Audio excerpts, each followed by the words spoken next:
Assalamualaikum warahmatullahi wabarakatuh. Halo semuanya, perkenalkan nama saya Amelia Sari dengan NIM 220600153.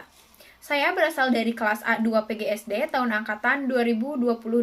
Di sini saya akan mempresentasikan mengenai profil pendidikan dari negara Cina. Selamat menyaksikan. Berikut ada daftar isi dari pembahasan yang akan saya paparkan. Bisa teman-teman lihat, di poin pertama itu ada mengenai profil negara. Kemudian ada daftar provinsi di Cina, sistem pendidikan, kurikulum, struktur mata pelajaran, persentase anggaran di Cina, gaji guru, dan kekurangan dan kelebihan pendidikan di Cina. Kita langsung masuk saja pada materi, yaitu profil negara Cina. Nama negara yaitu Republik Rakyat Cina atau sering disebut juga dengan People's Republic of China. Nama lokal dari negara Cina ini yaitu Zhonghua Renmin Gonghe Kuo. Nah, bentuk pemerintahan dari Cina yaitu Republik Komunis. Adapun lambang negara Cina dan bendera Cina dapat teman-teman lihat sebagai berikut. Kemudian ada kepala negara atau yang sering disebut sebagai presiden. Nah, kepala negara dari negara Cina ini memiliki nama yaitu Xi Jinping. Kemudian ada kepala pemerintahan atau menterinya yang selalu mendampingi kepala negara yaitu ada Li Xiang. Ibu kota dari negara Cina yaitu Beijing. Nah, negara Cina ini memiliki jumlah penduduk terbesar kedua di dunia yaitu 1.014.142.846 jiwa. Nah, adapun pertumbuhan penduduk di negara Cina ini sangat pesat yaitu sebesar 0,18%. Luas wilayah dari negara Cina ini adalah 9.569.960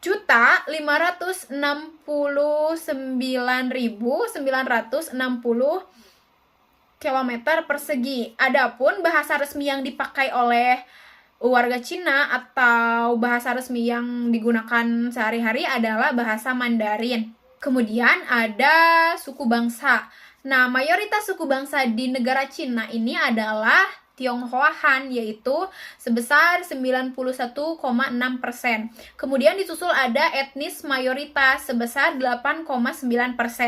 Nah, etnis minoritas ini termasuk yaitu suku Zhang, Hui, Manchu, Uighur, Yi, Tuzia, Tibetan, Mongol, Dong, Buyei, Korean, Hani, Li, Kazakhstan, dan etnis lainnya.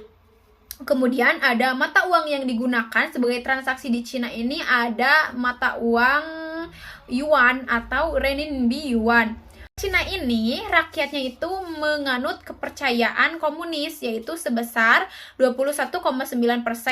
Disusul kemudian ada Buddha 18,2%, Kristen ada 5,1%, kemudian Muslim 1,8%, Hindu 0,1%, Yahudi 0,1%, dan agama kepercayaan lainnya termasuk Tao, kemudian umat yang tidak beragama atau rakyat yang tidak beragama. Kemudian ada daftar provinsi di Cina. Nah, daerah di Cina ini terbagi menjadi 3, yaitu ada daerah munisipalitas, ada daerah otonom, kemudian ada daerah administrasi khusus. Nah, untuk daerah munisipalitas ini terdiri dari Beijing, Tianjin, Shanghai, dan Chongqing. Kemudian ada daerah otonom, yaitu ada Hong Kong. Ibu kota Hong Kong itu ada di Hot Hot, yaitu pusat utama dari daerah otonomnya. Kemudian ada Guangxi Zhuang, ada di Nanning. Kemudian ada Tibet, ada di Lhasa. Ada keempat yaitu Ningxiahui di Sichuan. Dan kemudian yang kelima itu ada Xianjing Uighur di Urumqi. Kemudian ada daerah administrasi khusus. Seperti yang teman-teman ketahui bahwa daerah administrasi khusus ini adalah daerah yang diberikan kekuasaannya sendiri untuk memimpin wilayah tersebut. Ada yang pertama itu ada Hong Kong, yang kedua itu ada Macau.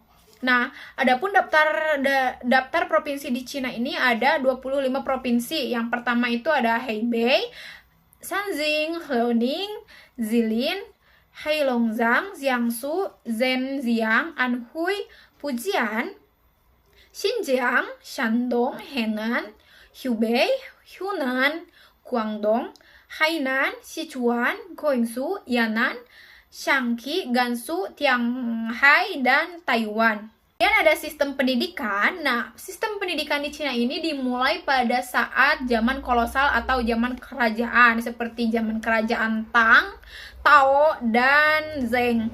Nah, tujuan pendidikan pada zaman kolosal di Cina ini adalah Lao Tzu dan Confucius. Adapun ciri-ciri pendidikan di Cina pada masa kolosal atau pada masa klasik yaitu meliputi yang pertama itu pendidikan tidak ada atau tidak boleh dihubungkan dengan agama, akan tetapi dapat dihubungkan dengan tradisi dan kehidupan yang praktis. Bukan pendeta yang harus dihormati pada zaman itu, namun leluhur yang harus dihormati pada zaman kolosal tersebut. Nah, kemudian yang kedua ada penyelenggara pendidikannya, yaitu adalah negara dan keluarga. Yang ketiga itu ada tujuan pendidikan. Nah, tujuan pendidikan pada masa kolosal ini adalah untuk mendidik kepala keluarga yang baik, pegawai yang rajin, suami yang setia, anak-anak yang patuh, warga negara yang jujur dan rela berbakti, serta tentara yang gagah berani. Kemudian ada pada zaman sekarang, yaitu zaman di era modern, masuk ke prasekolah. Nah, untuk anak prasekolah ini sama seperti pada umumnya, yaitu seperti TK, PAUD, tidak ada bedanya gitu. Sistemnya sama, masuknya sama. Kemudian ada primer. Kurikulum yang digunakan ini berfokus pada mata pelajaran dasar seperti bahasa Mandarin, sains, sejarah, matematika, dan pelajaran moral. Tingkatan primer di Cina ini hampir sama seperti sekolah dasar di Indonesia.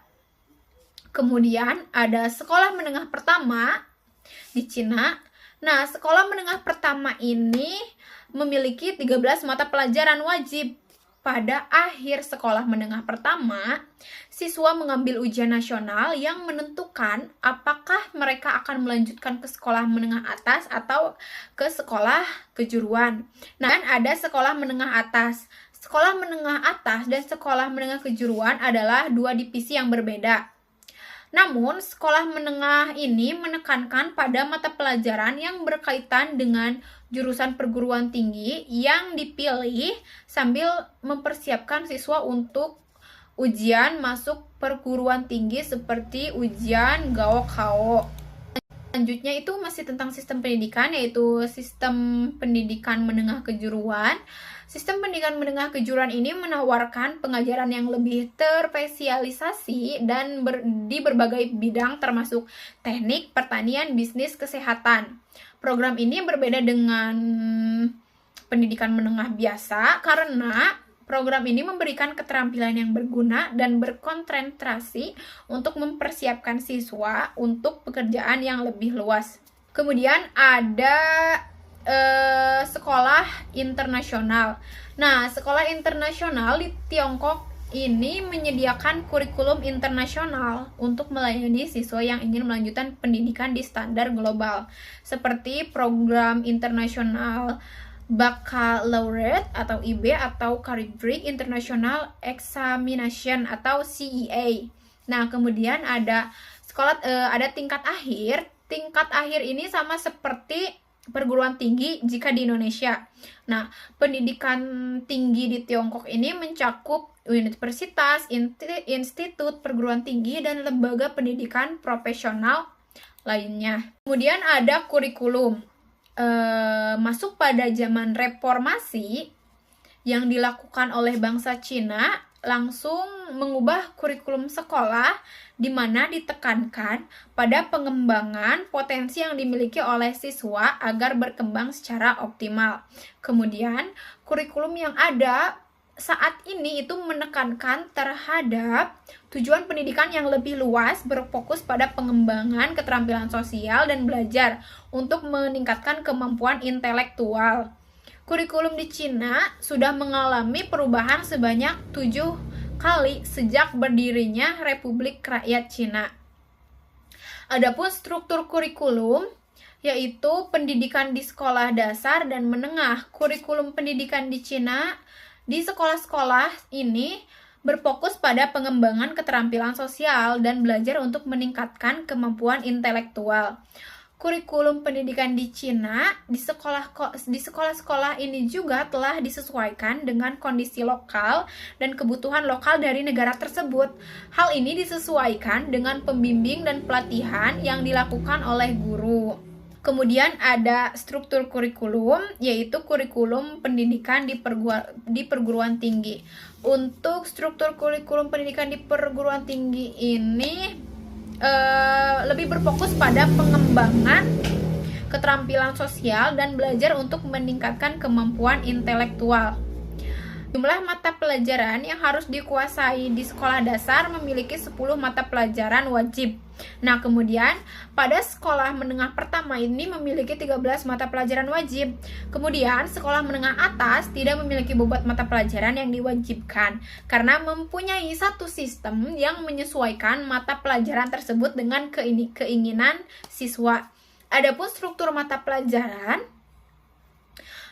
kerangka dasar dan struktur kurikulum di Cina adalah kurikulum jenis pendidikan umum, kejuruan, dan khusus pada jenjang pendidikan dasar menengah yang terdiri dari yang pertama itu ada kelompok mata pelajaran Cina dan moral. Yang kedua ini ada kelompok mata pelajaran ilmu pengetahuan, teknologi, dan matematika. Yang ketiga ini ada kelompok mata pelajaran sosial politik. Yang keempat ini ada mata pelajaran olahraga, jasmani, kesehatan. Nah, yang kelima ini ada kelompok mata pelajaran bahasa Cina dan bahasa asing. Adapun presentasi anggaran pendidikan di Cina, anggaran Cina ini memiliki total pengeluaran yang dikeluarkan oleh pemerintah ini sebesar 444,131 triliun dari 20% anggaran keseluruhan negara Cina. Ada gaji guru di Cina. Nah, gaji guru Cina ini tidak membedakan antara guru lokal dan guru luar negeri, yaitu total pendapatan atau total gaji guru tersebut sebesar setahun adalah 242 juta. Nah, sedangkan per bulannya itu adalah 20 juta. Tidak hanya berupa gaji, ternyata guru di Cina juga diberikan fasilitas berupa apartemen dan transportasi. Kemudian ada kekurangan dan kelebihan aspek pendidikan di Cina.